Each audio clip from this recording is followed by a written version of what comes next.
इस current affairs funda में आप सभी का स्वागत है। मैं हूं आपके साथ अभिषेक शर्मा और आज के इस वीडियो सेशन में हम 21 मई तक के सभी इंपॉर्टेंट करंट अफेयर्स कवर करने वाले हैं।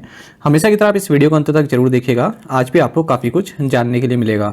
साथ ही गाइस इस सेशन को शुरू करने से पहले आप सभी को बताना चाहूँगा, यदि आप हमारी daily current affairs PDF, weekly PDF, monthly PDF और हर महीने के banking and economic awareness PDF चाहते हैं तो करंट अफेयर्स फंडा का 1 ईयर मेंबरशिप प्लान आप ज्वाइन कर सकते हैं, जिसका लिंक आपको वीडियो के डिस्क्रिप्शन में या फिर फर्स्ट कमेंट में मिल जाएगा। आपको बता दें, इस 1 ईयर मेंबरशिप प्लान के तहत जितना भी हमारा पीडीएफ कंटेंट है वो हम आपको 1 साल तक के लिए प्रोवाइड कराते हैं, जिसे आप डाउनलोड कर सकते हैं, प्रिंट आउट भी निकलवा सकते हैं। इसके लिए चाहे तो आप करंट अफेयर्स फंडा ऐप को यूज़ कर सकते हैं या फिर अपने लैपटॉप या सिस्टम की मदद से वेब लॉगिन भी कर सकते हैं। कोई भी आपका एग्जाम हो, banking, SSC, railway office, state PCS, जहाँ पर भी जनरल अवेयरनेस या करंट अफेयर्स पूछे जाते हैं, सभी एग्जाम्स के लिए हमारा पीडीएफ कंटेंट काफ़ी यूजफुल है। और अब तो आपको हमारी इस करंट अफेयर्स फंडा ऐप पर फ्री क्विज भी हम अवेलेबल करा रहे हैं, इन्हें आप अटेम्प्ट कर सकते हैं। और यदि आप हमारा ये 1 ईयर मेंबरशिप प्लान लेते हैं, जिसके बारे में मैंने आपको अभी बताया है, इसमें हम आपको कैटेगरी वाइज क्विज प्रोवाइड कर रहे हैं। काफ़ी स्टैंडर्ड क्विज हैं ये। तो एक बार अगर आप हमारे करंट अफेयर्स को पढ़ लेते हैं, उसके बाद इन क्विज को अटेम्प्ट करते हैं, तो यकीन मानिए आपका करंट अफेयर सेक्शन काफ़ी स्ट्रॉन्ग हो जाएगा और आप अच्छे स्कोर कर पाएंगे करंट अफेयर्स सेक्शन में। और फिलहाल समर सेल एक्टिव है, 10% ऑफ आपको मिल जाएगा। करना क्या है, हमारी करंट अफेयर्स फंडा ऐप को इंस्टॉल करना है, लिंक वीडियो के डिस्क्रिप्शन में है। और ऐप में आपको हमारा एक कोर्स मिल जाएगा, कूपन कोड रहेगा SUMMER समर और 10% ऑफ आपको मिल जाएगा। लिमिटेड टाइम के लिए ऑफर है और आप रिव्यू भी पढ़ सकते हैं राइट हैंड साइड पर। ये गूगल प्ले स्टोर पर रिव्यू दिए गए हैं जो भी जेन्युइन एस्पिरेंट हैं उनके द्वारा। और इस हिसाब से आप देख सकते हैं कि हमारा जो करंट अफेयर्स कोर्स है ये कितना यूज़फुल है और कितना जो है हेल्पफुल है आप लोगों के लिए। तो चलिए फिर करते हैं शुरुआत इस वीडियो सेशन की। हमेशा की तरह सबसे पहले आज का क्वेश्चन देखेंगे, इसका आंसर आपको अभी कमेंट बॉक्स में करना है। फुटबॉलर सुनील छेत्री ने भारत के लिए 150 मैच खेले, वे कितने साल देश के लिए खेले? Footballer Sunil Chhetri played for 150 matches for India, how many years did he play for the country? Options देखते हैं, 7, 12, 19 या फिर 20। तो जल्दी से आप आंसर कर दीजिए, फिर हम आगे बढ़ते हैं। और इसी तरह क्वेश्चन यदि आप प्रैक्टिस करना चाहते हैं तो हमें टेलीग्राम पर जरूर ज्वाइन करें। करंट अफेयर्स फंडा नाम से हमारा टेलीग्राम चैनल है।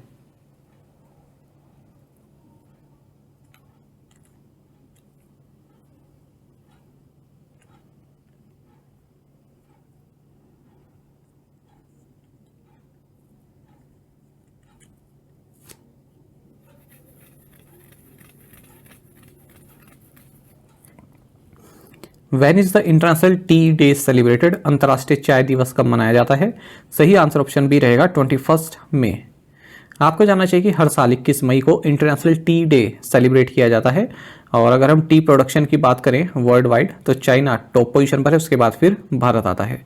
21 मई को ही world day for culture diversity for dialogue and development भी सेलिब्रेट किया जाता है। Which former Indian Prime Minister's death anniversary is commemorated as National Anti-Terrorism Day?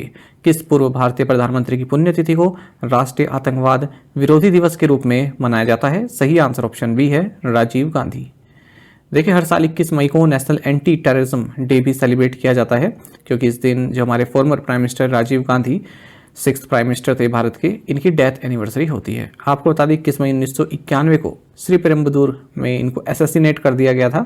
Sriperumbudur Chennai के पास में है और एक LTTE यानी कि लिबरेशन टाइगर्स ऑफ तमिल इलम के सुसाइटर बॉम्बर ने जो है खुद को उड़ा दिया और इनको ये जो है उसमें इनका निधन हो गया।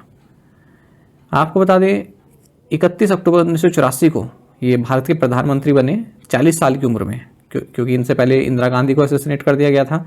और इस तरह से ही 40 वर्ष की उम्र में यंगेस्ट PM रहे इंडिया के। Anti terrorism day VP Singh government द्वारा स्टैब्लिश किया गया था राजीव गांधी की मेमोरी में, to educate people about the adverse effects of terrorism and violence on society and the nation. Which Indian women table tennis player broke into the top 25 of the world rankings for the first time? कौन सी भारतीय महिला table tennis खिलाड़ी पहली बार विश्व ranking में शीर्ष 25 में पहुंची? ऑप्शंस आपके सामने हैं, सही आंसर ऑप्शन ए रहेगा, मनिका बत्रा। देखिए, Indian women's table tennis player Manika Batra ये first Indian women tennis player बन गई हैं जो टॉप 25 में शामिल हुई हैं वर्ल्ड विमेंस सिंगल्स रैंकिंग में। तो इनकी रैंकिंग है 24। सऊदी इस मैच में जो है इन्होंने जीत हासिल हुई, इसी कारण इनकी रैंकिंग भी ऊपर चढ़ी है। इस तरह से भारत की जो जी साथियाँ हैं, इनका जो 5 ईयर ओल्ड रिकॉर्ड है हाईएस्ट रैंक का, उसको भी इन्होंने इक्वल कर लिया है। तो 24 पोजीशन पर है। Narayanan वगुल who passed away recently was predominantly known for his contribution to which of the following banks? Narayanan वगुल जिनका हाल ही में निधन हो गया, मुख्य रूप से निम्नलिखित में से किस बैंक में उनके योगदान के लिए जाने जाते थे? सही आंसर ऑप्शन सी है आईसीआईसीआई बैंक। देखिए नारायणन वगुल लेजेंडरी इंडियन बैंकर रहे हैं, कई बैंकों में इन्होंने काम किया है और फाउंडर चेयरमैन रहे हैं आईसीआईसीआई लिमिटेड के। आपको बता दें 88 साल की उम्र में इनका निधन हो गया है और आईसीआईसीआई को प्राइवेट सेक्टर बैंक में ट्रांसफॉर्म करने का क्रेडिट दिया जाता है। साथ ही आपको बता दें 1985 में इन्होंने बागडोर संभाली थी आईसीआईसीआई की और 11 साल इन्होंने इसमें कार्य किया। आपको बता दें इनको पद्म भूषण भी दिया गया था 2010 में। स्टेट बैंक ऑफ इंडिया में एज अ प्रोबेशनरी ऑफिसर के तौर पर इन्होंने अपना कार्य शुरू किया था बैंकिंग में और चेयरमैन मैनेजिंग डायरेक्टर भी रहे हैं बैंक ऑफ इंडिया के। तो मेनली आईसीआईसीआई के लिए जाने जाते हैं। Veteran author and story teller and a Padmashri recipient Malti Joshi, इनका भी हाल ही में निधन हो गया है 90 की एज में। 2018 में इन्हें पद्मश्री मिला था। पद्मश्री अवार्डी बिरुबला रबा जो कि विच हंटिंग के अगेंस्ट अपनी आवाज़ उठाती रही हैं, इनका हाल ही में 75 की एज में निधन हो गया और इन्हीं के प्रयासों से Assam witch hunting prohibition prevention and protection act 2015 pass किया गया था। What is the political party that Singapore's new PM Lawrence Wong belongs to? Singapore के नए प्रधानमंत्री लॉरेंस वोंग किस राजनीतिक दल से संबंधित हैं? सही आंसर ऑप्शन सी है पीपल्स एक्शन पार्टी।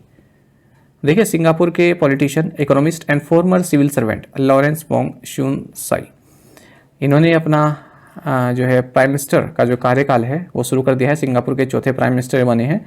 15 मई 2024 से इनका कार्य शुरू हो गया है। ये पीपल्स एक्शन पार्टी के सदस्य हैं लॉरेंस वोंग, याद रखना इनका नाम।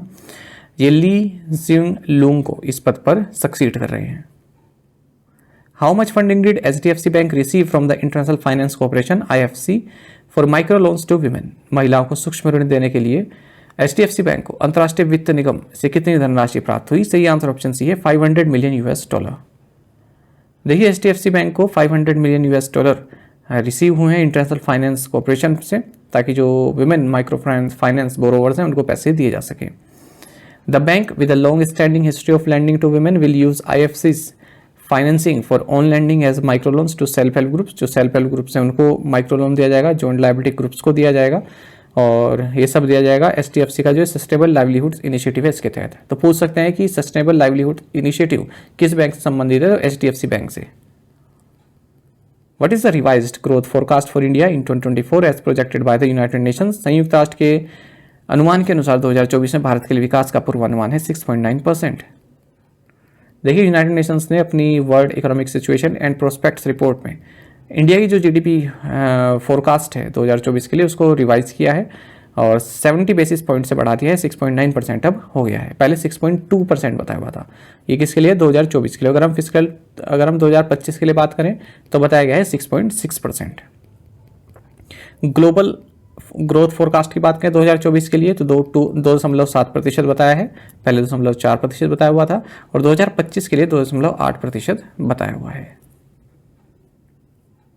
Which sports brand has signed as official kit partner for Athletics Federation of India? किस स्पोर्ट्स ब्रांड ने एथलेटिक्स फेडरेशन ऑफ इंडिया के लिए आधिकारिक किट पार्टनर के रूप में हस्ताक्षर किए? सही आंसर ऑप्शन सी प्यूमा है।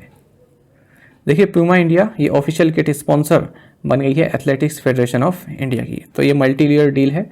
इसमें जो प्यूमा है ये परफॉर्मेंस किट्स, स्पीड सूट्स और ट्रैवल गियर उन सभी एथलीट्स को प्रोवाइड कराएगा जो कि एथलेटिक्स फेडरेशन ऑफ इंडिया के तहत आते हैं, जो इंडिया को रिप्रेजेंट करते हैं track and field, jumps, throws, ठीक है, इन सब में, रनिंग में, मैराथन में, चाहे डोमेस्टिक हो चाहे इंटरनेशनल टूर्नामेंट्स हो। अगर हम बात करें एथलेटिक्स फेडरेशन ऑफ इंडिया की तो स्थापना 1946 में हुई थी और world athletics, Asian athletics association और इंडियन ओलंपिक एसोसिएशन, ठीक है, इन सभी से ये एफिलिएटेड एजेंसी है। Who is the new CEO of Wipro? Wipro के नए CEO कौन है? सही आंसर ऑप्शन ए है संजीव जैन। आपको जानना चाहिए कि IT कंपनी विप्रो ने अनाउंस किया है कि संजीव जैन हमारे चीफ ऑपरेटिंग ऑफिसर होंगे। अमित चौधरी को ये रिप्लेस कर रहे हैं। विप्रो की बात करते हैं, CEO श्रीनई पल्लिया है, हाल ही में इनकी अपॉइंटमेंट हुई है, हेडक्वार्टर्स बेंगलुरु में है। Who has been named NASA's new chief artificial intelligence officer? NASA का नया मुख्य कृत्रिम बुद्धिमत्ता अधिकारी किसे नियुक्त किया गया है? सही आंसर ऑप्शन सी है डेविड सल्वागिनी। देखिए नासा एडमिनिस्ट्रेटर बिल नेल्सन इन्होंने डेविड सल्वाग्नी को जो है नासा का नया चीफ आर्टिफिशियल इंटेलिजेंस ऑफिसर नियुक्त किया है। नासा की अगर हम बात करते हैं, स्थापना 29 जुलाई 1958 को हुई थी और इसके एडमिनिस्ट्रेटर हैं bill Nelson. Headquarters Washington DC में है। Who has been appointed as the new MD and CEO of India First Life Insurance? India first life insurance के नए MD और CEO के रूप में किसे नियुक्त किया गया है? सही आंसर ऑप्शन डी है, ऋषभ गांधी। देखिए इंडिया फर्स्ट लाइफ इंश्योरेंस ने ऋषभ गांधी को अपना मैनेजिंग डायरेक्टर एंड CEO नियुक्त किया है 5 साल के लिए। 1 जुलाई 2024 से इनका कार्यकाल शुरू होगा। और आपको बता दें इस पद पर ये RM विशाखा को सक्सीड कर रहे हैं। Which company partnered with Lanka pay to enable unified payments interface UPI transactions in Sri Lanka? Sri Lanka में यूनिफाइड पेमेंट इंटरफेस लेनदेन को सक्षम करने के लिए किस कंपनी ने लंका पे के साथ साझेदारी की? सही आंसर ऑप्शन बी है, फोन पे। देखिए फोन पे ने पार्टनरशिप की है लंका पे के साथ, जिसके तहत जो यूजर्स हैं अगर वो यूनिफाइड पेमेंट इंटरफेस UPI से पे करना चाहते हैं तो श्रीलंका में पे कर सकते हैं। तो फोन पे ऐप यूजर्स जो है जिनके पास फोन पे है वो श्रीलंका जा रहे हैं तो उन्हें क्या करना है, केवल अपना UPI स्कैन कराना है। जहाँ पर भी लंका पे वालों का अपना QR कोड रखा हुआ है, जैसे फ़ोन पे के रखे रहते हैं ना कि आप स्कैन करो और पेमेंट कर दो, ऐसे ही श्रीलंका में जहाँ भी लंका पे QR मर्चेंट्स होंगे, ठीक है, वहाँ पर आपने फ़ोन पे से भी जो है पेमेंट कर सकते हैं। इंटरनेशनल पेमेंट्स एट फ़ोन पे के CEO हैं रितेश पाई।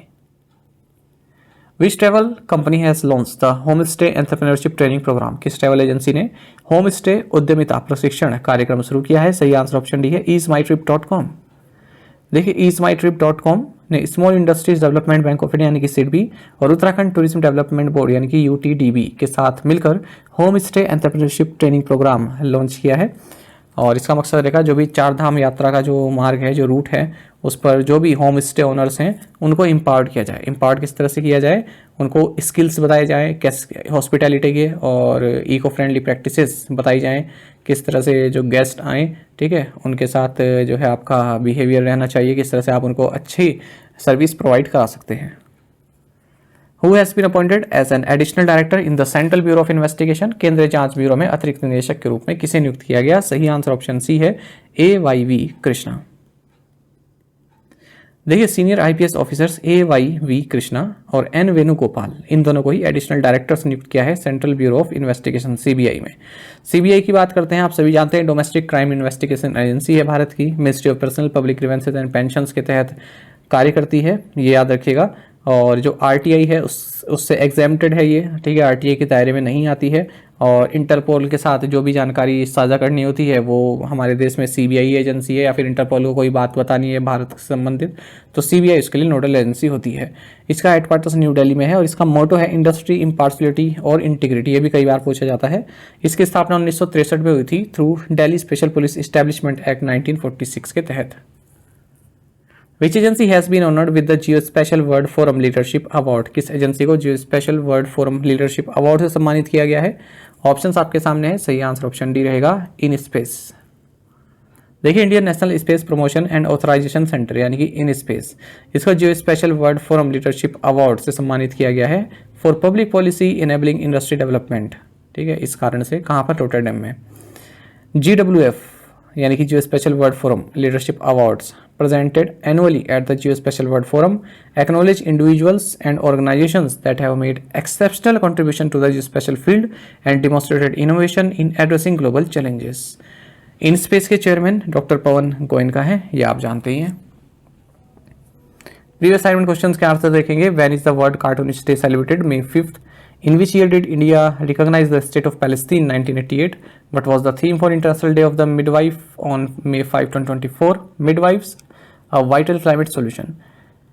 Which bank partnered with SCL software to digitally transform customer engagement? State Bank of India. Which article of the Constitution grants the Election Commission plenary powers in order to ensure a free and fair election? Answer is Article 324. आप में से कई students बिल्कुल सही answer क्या है, इसी तरह से पार्टिसिपेट करते रहिए। चलिए आज के असाइनमेंट क्वेश्चन देखेंगे।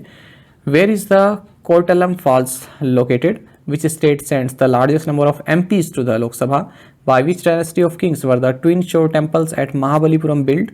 The Malas and Madigas are communities belonging to which state, which article of the Indian constitution states that no person shall be deprived of his property save by authority of law. तो इन पांचों questions के answer आपको comment box में देने हैं, ज़्यादा से ज़्यादा संख्या में पार्टिसिपेट किया कीजिए। ठीक है, फिर से मैं आपको कह रहा हूँ कि जितने ही एस्पिरेंट देखते हैं, अगर आप सब उनमें से आधी जो है पार्टिसिपेट कर ले तो एक बहुत अच्छा रिस्पॉन्स माना जाएगा। केवल 5-6 एस्पिरेंट्स हैं जो डेली आंसर करते हैं। ठीक है, ये क्वेश्चन जो है कहीं ना कहीं करंट अफेयर्स से संबंधित होते हैं, क्योंकि ये क्वेश्चन बनाता हूँ मैं द हिंदू से, ये वाले जो क्वेश्चन होते हैं। ठीक है, तो द हिंदू में ये जो है चर्चा में रहती ही हैं ये चीज़ें, इसलिए ये क्वेश्चन यहाँ पर मैं आपसे पूछता हूँ। और एग्ज़ाम का कुछ पता नहीं होता कि कब कहाँ पर क्या पूछ ले। तो असाइनमेंट क्वेश्चन मैंने आपको पहले ही बताया कि कई बार ऐसा हुआ है जब असाइनमेंट क्वेश्चन से ही आपके एग्जाम में पूछ लिया गया। ठीक है, मतलब कि करंट न्यूज़ में रहा हो लेकिन हमने असाइनमेंट क्वेश्चन में आपको कराया है और वो आपके एग्जाम में पूछा गया है, कई बार ऐसा देखने के लिए मिला। तो ये भी जैसे आप हमारे डेली करंट अफेयर्स पढ़ते हैं, तो ये जो लास्ट का सेक्शन होता है असाइनमेंट क्वेश्चन, ये भी एक बहुत इंपॉर्टेंट पार्ट है आपकी तैयारी का। ठीक है, तो इनमें आप पार्टिसिपेट किया कीजिए। और जो भी एस्पिरेंट्स ऐसे हैं जिन्हें आंसर का नहीं मालूम चलता है, तो जो भी साथ के एस्पिरेंट्स से जो कमेंट करते हैं वहाँ पर आंसर देख सकते हैं। ऐसे ही जो शुरू का क्वेश्चन मैं आपसे पूछता हूँ वीडियो शुरू करने से पहले, उसका आंसर भी आप कमेंट बॉक्स में देख सकते हैं। ठीक है, एस्पिरेंट्स करके रखते हैं आंसर, और वैसे वरना आप गूगल कर सकते हैं, सिंपल से क्वेश्चन होते हैं सब। साथ ही करंट अफेयर्स फंडा ऐप को आप टेलीग्राम पर भी ज्वाइन कर सकते हैं। यहाँ पर रेगुलर वीडियो अपडेट्स और करंट न्यूज़ हम आप सभी के लिए डालते रहते हैं। साथ ही डिस्कशन ग्रुप में आप किसी भी क्वेश्चन का सोल्यूशन पा सकते हैं। दोस्तों, हमारे करंट अफेयर्स की प्लेलिस्ट दी गई, इसको आप जरूर देखें, अपने दोस्तों के साथ, फेलो एस्पिरेंट साथ हमारे करंट अफेयर्स को शेयर जरूर करें। आज का ये सेशन आपको कैसा लगा आप कमेंट बॉक्स में अवश्य बताइएगा। Thank you guys.